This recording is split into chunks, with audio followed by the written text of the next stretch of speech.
India आघाडीत गेलेल्या पक्षांचा पराभव झाल्याचं शिंदेंनी म्हटलंय. प्रादेशिक पक्षांना संपवण्याचा काँग्रेसचा डाव आहे.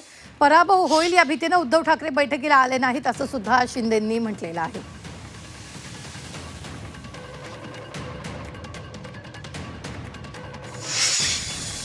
तर आपण पाहतो ही मोठी बातमी आहे, ती म्हणजेच इंडिया आघाडीत गेलेल्या पक्षांचा पराभव झाल्याचं शिंदेंनी म्हटलेलं आहे. पक्षांना संपवण्याचा काँग्रेसचा डाव असल्याचं सुद्धा एकनाथ शिंदेंनी बोलताना म्हटलं आहे.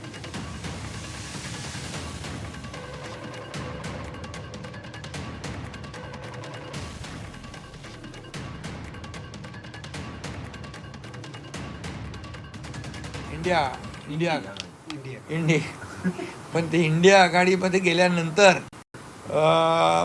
बघा, जे प्रादेशिक पक्ष त्यामध्ये आप, TMC, RJD, DMK, UBT आणि NCP, शरद पवार हे निवडणुकीमधून गायब झाले, निवडणुकीमध्ये हरले, पराभव पत्करावा लागला. मी आपल्याला एकच सांगतो, हे निरुत्साह म्हणजे एक गलित गात्र झालेले लोक आहेत आणि अतिशय पराभवाने झालेले जे पराभव आहेत. मगाशी मी सांगितलं की इंडिया अलायन्समध्ये आल्यानंतर पराभव होतो, हे अशा प्रकारचं त्यांना विश्वास निर्माण झालेला आहे आणि म्हणून त्या या बैठकीपासून काही लोक दूर झालेले आहेत.